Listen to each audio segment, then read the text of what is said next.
Sixth canto, 16th chapter and 20th verse.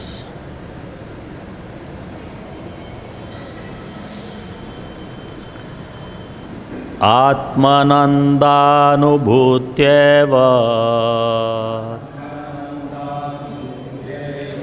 nyastashaktyo Shaktyurmaye Namaha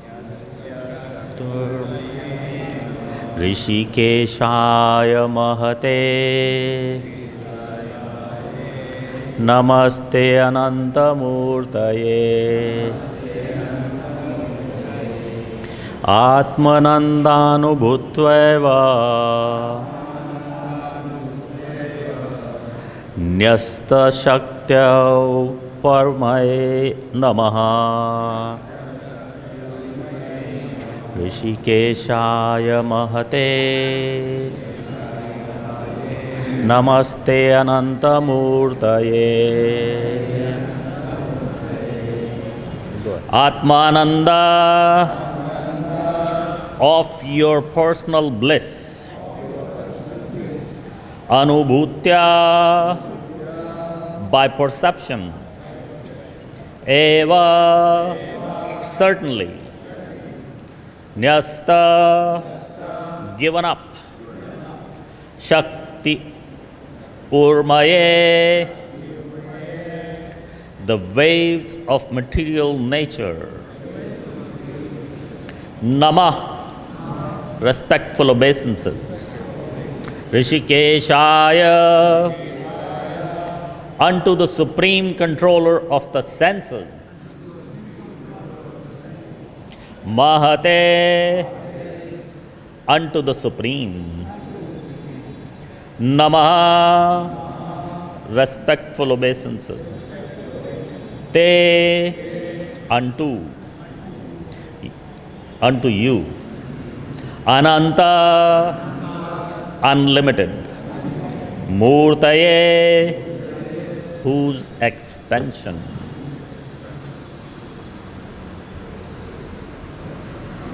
Translation. Perceiving your personal bliss, you are always transcendental to the waves of material nature. Therefore, O my Lord, I offer my respectful obeisances unto you. You are the supreme controller of the senses, and your expansions in the form are unlimited. You are the greatest, and therefore I offer my respectful obeisances unto you. Please repeat. Perceiving your personal bliss, you are always transcendental to the waves of material nature. Therefore, my Lord, I offer my respectful obeisances unto you. You are the supreme controller of the senses, and your expansions of form are unlimited. You are the greatest, and therefore I offer my respectful obeisances unto you. Purport by His Divine Grace, A.C. Bhakti-Vedanta Swami Srila Prabhupada. Srila Prabhupada ki.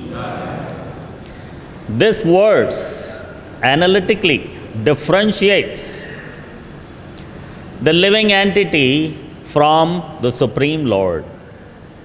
The form of the Lord and the form of the conditioned soul are different, because the Lord is always blissful, whereas the conditioned soul is always under the threefold miseries of the material world. The Supreme Lord is Satchit Ananda Vigraha. He derives Ananda, bliss from his own self. The Lord's body is transcendental, spiritual, but because the conditioned soul has a material body, he has many bodily and mental troubles. The conditioned soul is always perturbed by attachment and detachment, whereas the Supreme Lord is always free from such dualities. The Lord is the supreme master of all the senses, whereas the conditioned soul is controlled by the senses. The Lord is the greatest, whereas the living entity is the smallest. The living entity is conditioned by the ways of material nature, but Supreme Lord is transcendental to all actions and reactions. The expansions of the Supreme Lord's body are innumerable. Advaitam achyutam anadim ananta rupam. But the conditioned soul is limited to only one form. From the history, we learned that a conditioned soul, by mystic power, can sometimes expand into 8 forms. But the Lord's bodily expansions are unlimited. This means that the bodies of the Supreme Personality of Godhead have no beginning and no end, unlike the bodies of living entities. Jagat Guru Srila Prabhupada ki. Om Ajnanatimrandasya Jnananjana Shalakaya Chakshurunmilitam Yena Tasmai Shri Gurave Namaha. Shri Chaitanya Manobishtam Sthapitam Yena Bhutale Swayam Rupa Kadamayam Dadati Swapadantikam. He Krishna Karuna Sindho Dinabandho Jagatpate Gopesha Gopika Kanta Radha Kanta Namostute Tapta Kanchana Gaurangi Shri Radhe Vrindavaneshwari Vrishabhanu Sute Devi Pranamami Hari Priye Vancha Kalpatarubhyascha Kripa Sindubhya Evacha Patitanam Pavanebhyo Vaishnavebhyo Namo Namaha. Jai Shri Krishna Chaitanya Prabhu Nityananda Shri Advaita Gadadhar Shivasadi Gaura Bhakta Vrinda. Hare Krishna Krishna Krishna Hare Hare Hare Rama Rama Rama Hare Hare. So this verse 20 is part of a prayer or a mantra. A mantra is given here by Sri Narad Muni to King Chitraketu as to how to please the Supreme Lord in the form of Sankarshan. This mantra starts with the verse 18 and goes all the way up to the verse 25. So we are right in the middle of the mantra. The two mantras, the two verses before 18 and 19, Srila Prabhupada put together. Sometimes he puts the whole prayer together, but he has particularly singled out this verse separately, did not bunch it in to the verse before or one verse after, because this verse analytically differentiates the living entity from the Supreme Lord, and Srila Prabhupada takes this opportunity to describe so many different ways our Dvaita philosophy. Everybody understands Dvaita and Advaita. Advaita, more like a Mayavadi concept, considering oneself to be, because we are part and parcel of God, and our qualities are also Satchit, Anand, so we are just as good as Him. There should not be any difference. I am God, you are God, we are all God. That is Advaita. And they also give an example that when the Dvaitavadi, dualism, we say, well, we are so tiny, we are so small. But the Supreme Lord is unlimited, is so much bigger. So they would give you an example of bundi. Everybody knows bundi? Bundi or laddu. This one everybody knows.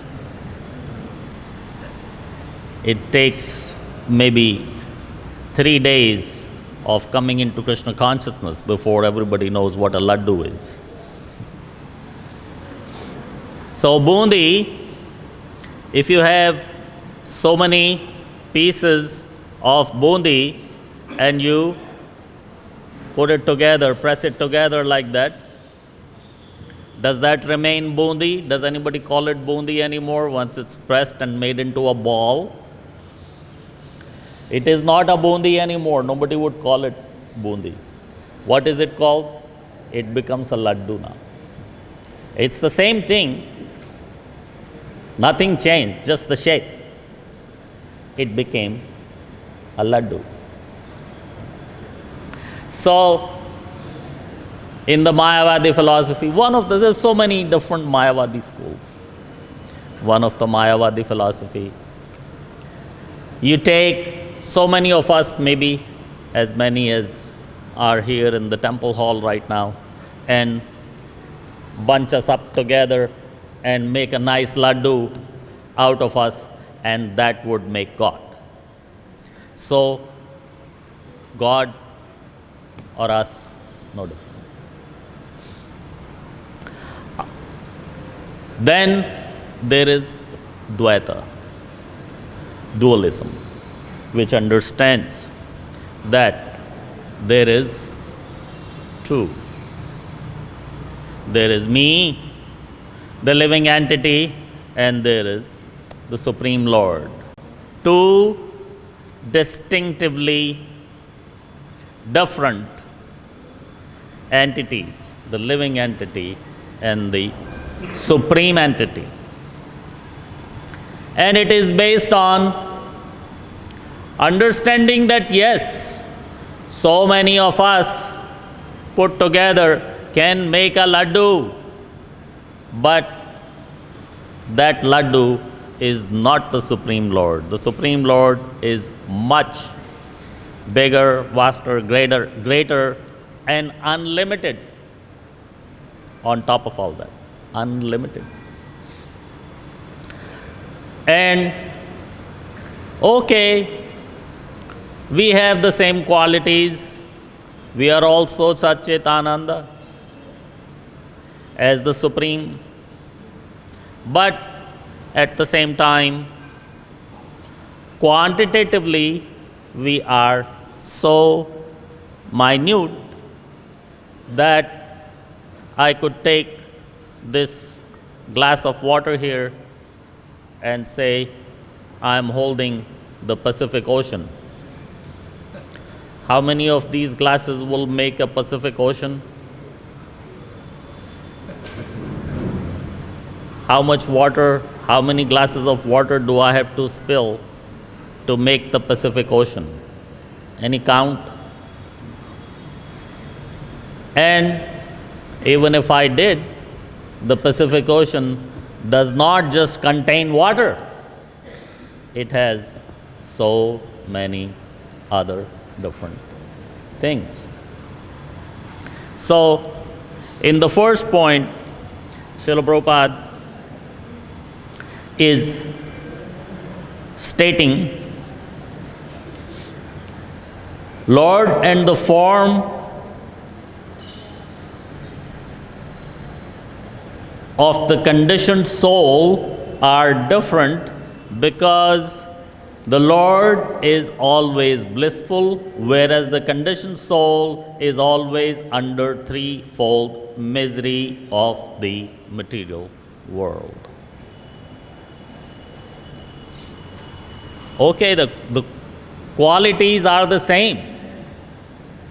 Qualitatively, we are also supposed to be blissful, Ananda.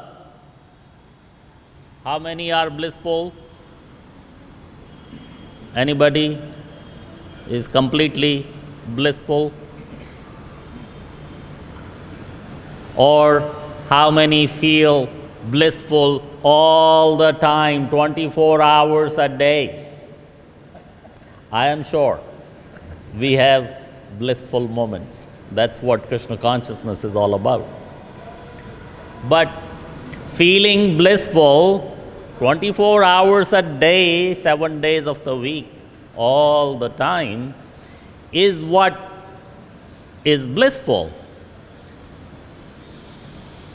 What comes and goes is like happiness and distress. It's not blissfulness, it's happiness and distress.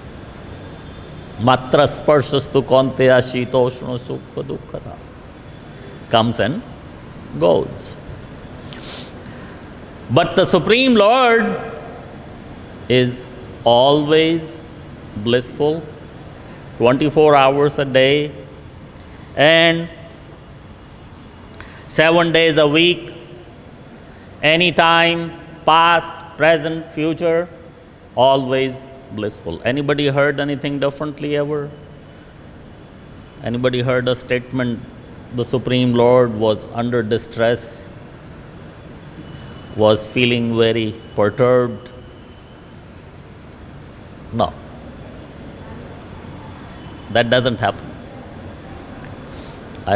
Reminds me of a story of this American white man. He comes to visit India. And when he goes back, actually when he had come to India, he did not believe in God.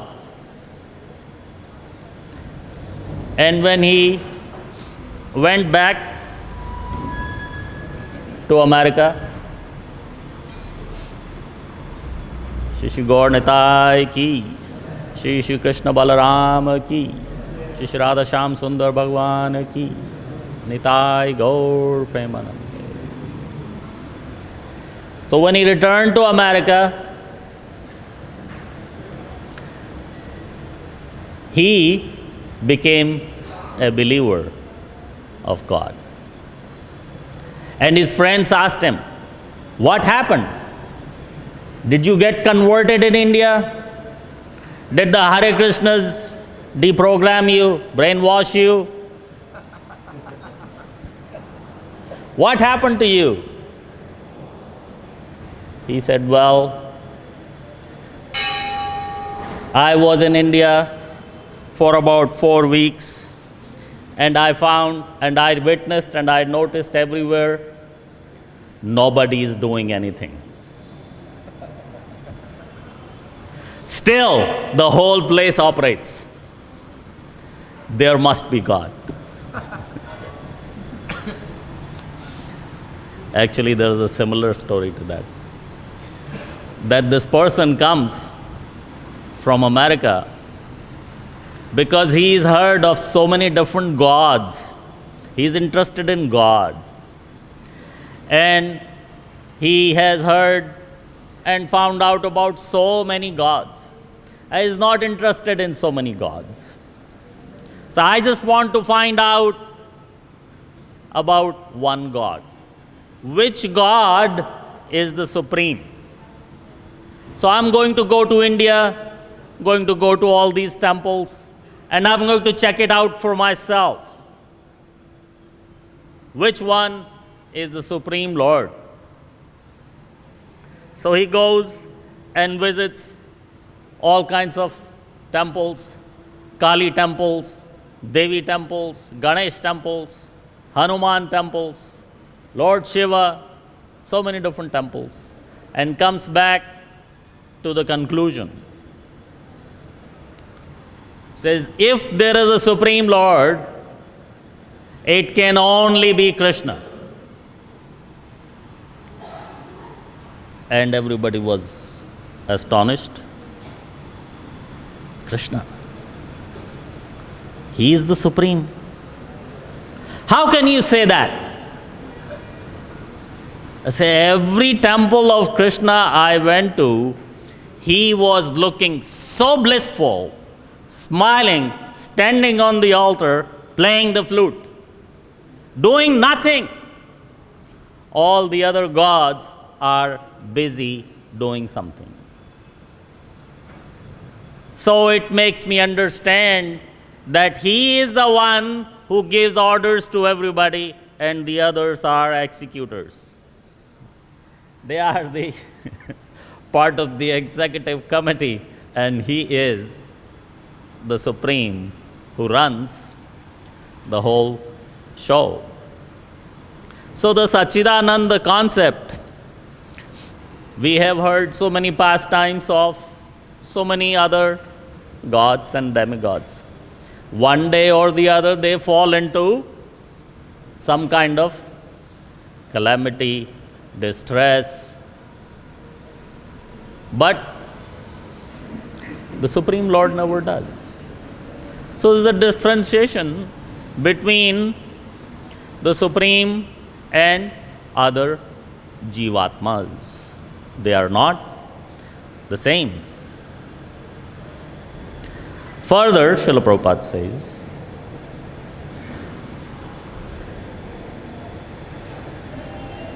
the Lord's body is transcendental, spiritual. But because of the conditioned soul has a material body, he has many bodily and mental troubles. Anybody heard of the Supreme Lord getting sick? Maybe in the form of Lord Jagannath he gets sick to do that one Leela. But otherwise,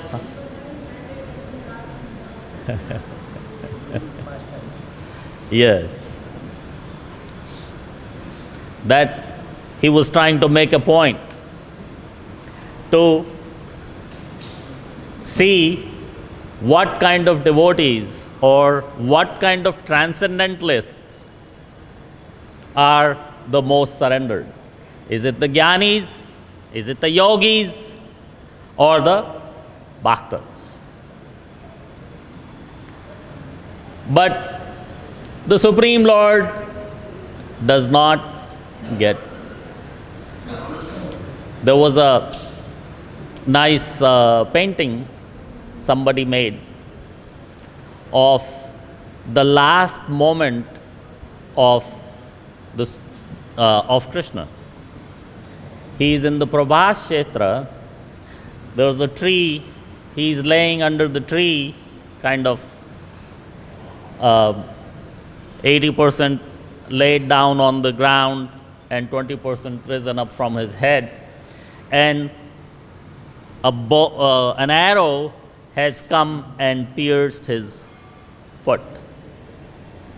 So is the last pastime that he is performing of his disappearance or leaving the body or ending the Leela, whatever way we want to say that.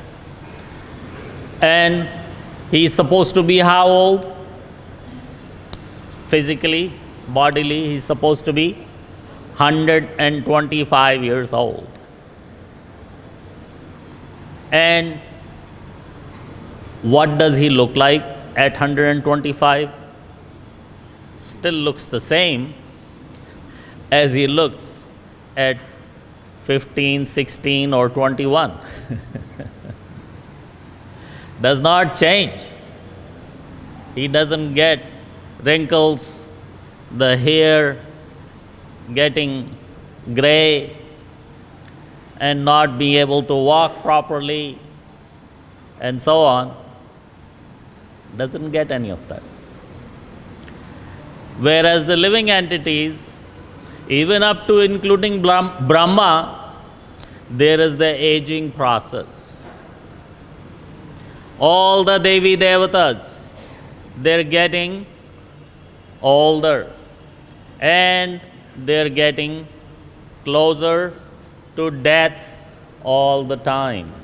How long do they live? The Devi Devatas in the heavenly planets? Who can tell us? How long do the Indradi Devata, Indra, etc., how long is their lifespan? Raise your hand. Nobody knows? Nobody? Yes.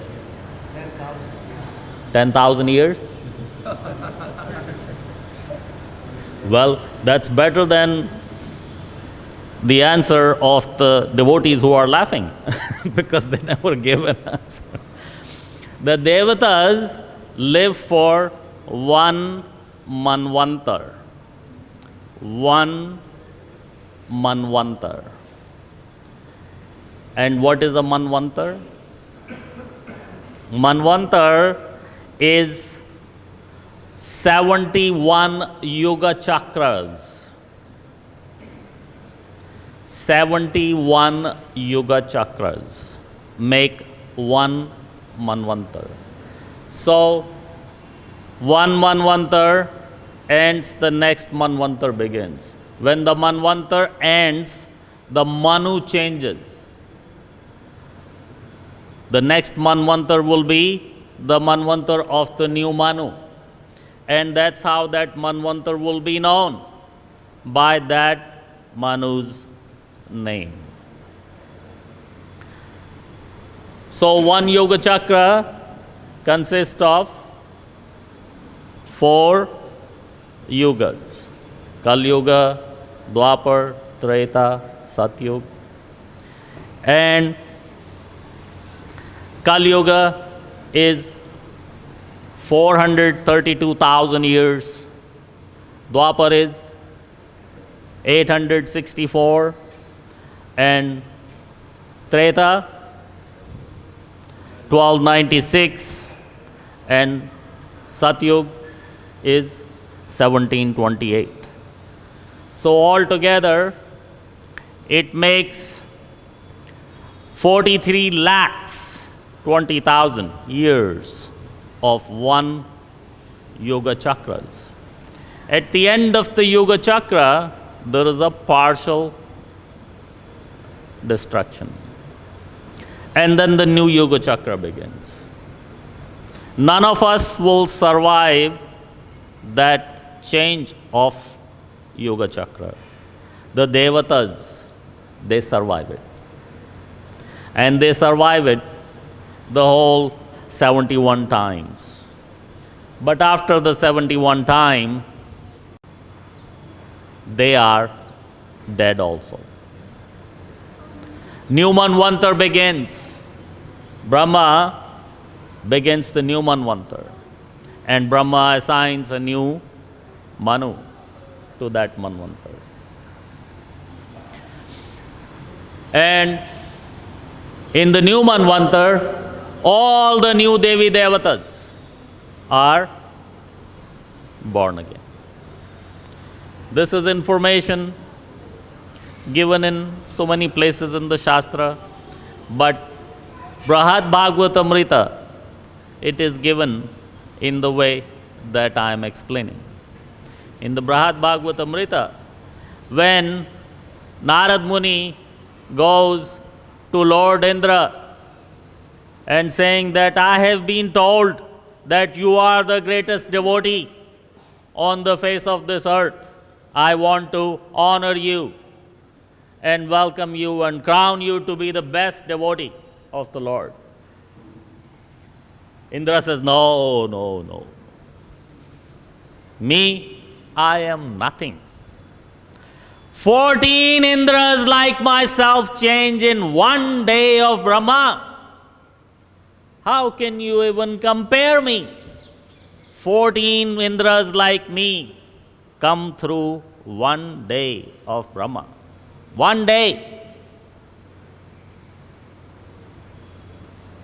And that is only day. Then there is the night. That long is the night. Of course, nothing happens at Brahma's night in this universe. Everybody else goes to sleep also. But Brahma wakes up the next day and creates the partial creation, secondary creation, again to live through the next day. And in that way, he lives for 100 years, and every year has 360 days in it. 360 some odd days according to the lunar calendar. That's Brahma. But even Brahma is getting older. Anybody knows how old Brahma is right now? 51? Anybody else? Maybe 51. I heard he was 57. Close enough. I think Gopiparandan Prabhu said he was 57. He quoted from somewhere, I don't remember where he quoted. Gopiparandan Prabhu said, Brahma is 57. And that's why you see Brahma as an old man. He wasn't born that way. He wasn't born that old. Although he wasn't born a baby either. He was born full grown. But nevertheless, he is aging. And so are all the other Devi Devatas, let alone all of us, the regular jivas, the living entities. Of course, we are always going through the aging process. We are all always affected by the threefold miseries and so many other things. Sukha, Dukha, day, night, Shitoshna, like that. So, moving on to the next statement that Srila Prabhupada is making here.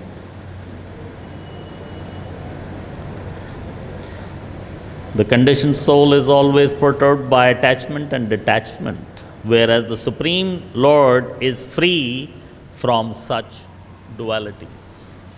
So here is another difference, that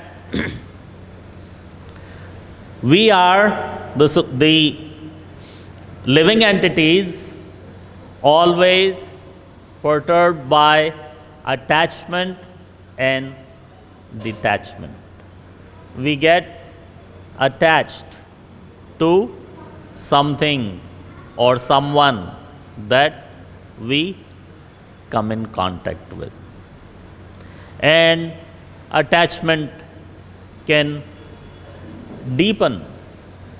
And it deepens and deepens and deepens. And what happens? Either I leave my body or that person leaves his. And it's over. It's over because my attachment and detachment is based on bodily conception. I do not see a soul inside every body. I'm not trying to befriend that soul that is residing inside the body. Of course, you cannot befriend a body by itself because body is dead matter anyways. So it's the soul that is making that body active, and the soul is the cause of this person having the man, buddhi and ahankar, because it's because of the man, buddhi and ahankar that we have so many different personalities, likings, dislikings. So we develop attachment and detachment, whereas the Supreme Lord, according to the statement, is never attached to anything. So he never has to detach from anything. If you're never attached, there is no point of detachment. Moving on.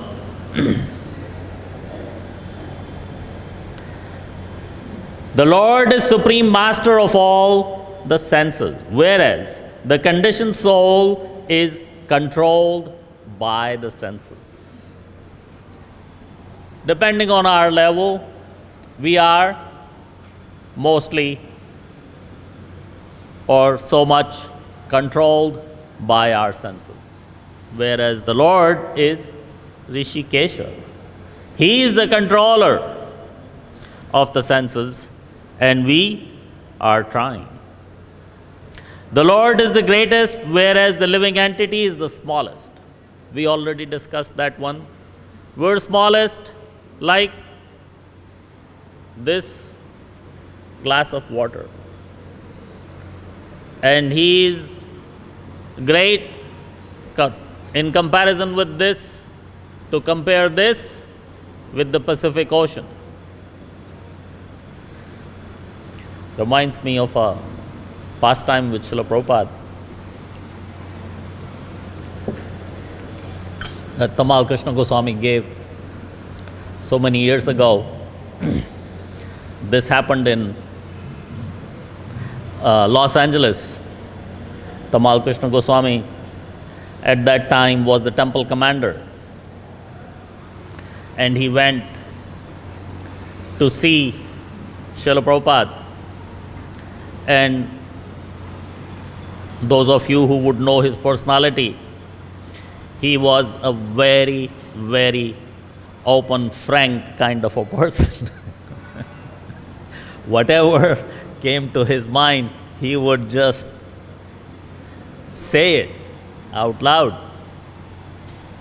So he went and told Srila Prabhupada that, Srila Prabhupada, I am feeling so much false pride, so much ahankar ever since I became the temple commander here.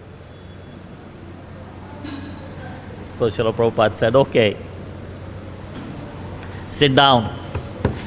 We will discuss this. So to make the long story short, Srila Prabhupada started telling him about the innumerable, unlimited numbers of the universes that are in the material world. There are so many galaxies and so many universes within the galaxies. And within every universe, there are so many other realms. Just like in this universe, we have 14 different realms, the earth, the 7 up and the 6 down, all the patals and all the heavenly planets. And so out of all those galaxies, we're in one galaxy. In the whole galaxy that we are in this small little universe because our Brahma is only 4-headed. So we're a very small universe. Within that very small universe, we're on this Earth planet. Within the Earth planet, there are 7 continents. 7 continents. And in there, one continent is called North America. And in there, there's a country called the USA. And in there is a state called California. And in California, there is this area called the Los Angeles. Coming down, and in Los Angeles, where are we? On the Venice Beach area. Venice Beach area. And there is a place, there is a little street here called the Vetsika Avenue. And on this Vetsika Avenue, there is this little church where about 75, 80 Hare Krishna monks live. And you are a temple commander in that little church that has been converted into a Hare Krishna temple. So we need to understand how insignificant little we are. If we take our hair and just the tip of that hair, how many of us can sit on that tip of the hair? 10,000. 10,000 of us can sit on a tip of a hair. How big are we really?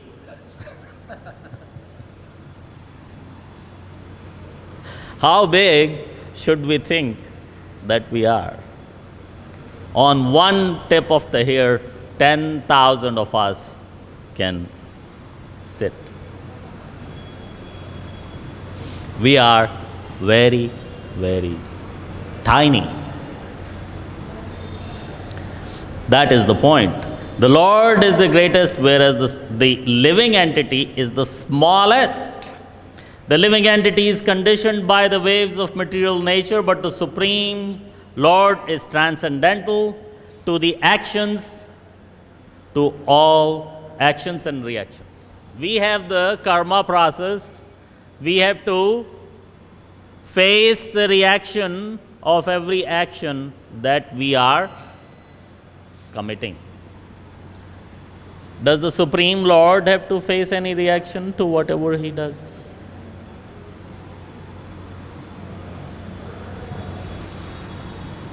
He does not face any reaction to whatever he does.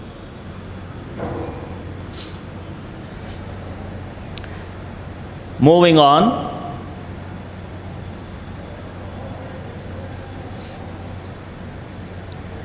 The expansions of the Supreme Lord's body are innumerable. Advaitam achyutam anadim ananta rupam. So many different expansions, but the conditioned soul is limited to one form. From the history, we learn that conditioned soul by mystic power can sometimes expand into 8 forms. Who expands into 8 forms? Who expanded into 8 forms? Who? Who? Shobari? Shobari and Kardam Muni. Kardam Muni was able to expand into 8 forms by his mystic yoga. Who's Kardam Muni? Living entity. He played the role of being the father of Lord Kapil Dev. But he's living entity. He expanded into 8. And Shobari actually expanded into how many? 15? 15? 5?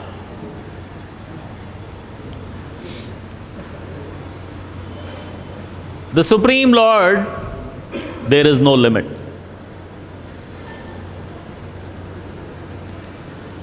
(16,108) queens, and he is living in every palace with each one of his queens separately.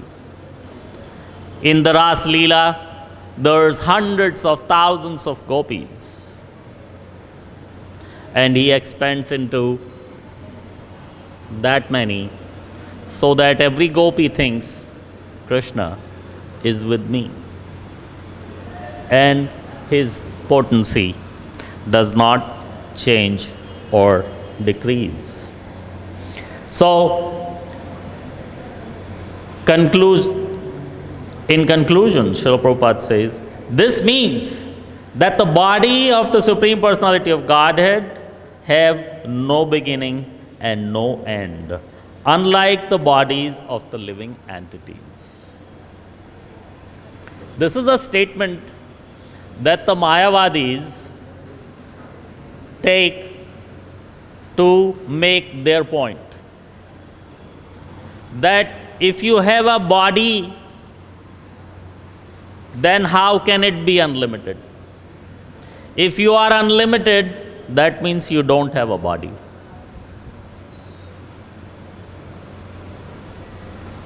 That is their argument. That a sakar form must have a size, must have a limit, because it's beyond the control or the understanding of the 1 pound grey matter that they have in their head to understand that the Supreme Lord can have the body and still be unlimited, and he is not just bound to the body, he is also Nirakar. In Nirakar form is also the Supreme Lord, and Sakar form is also the Supreme Lord. He is not bound by anything.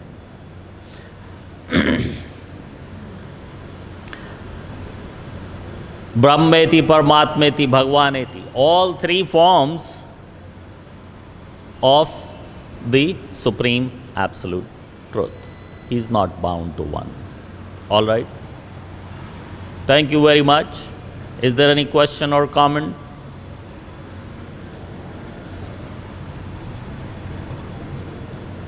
Going once, going twice, gone. Too late. Jagat Guru Srila Prabhupada ki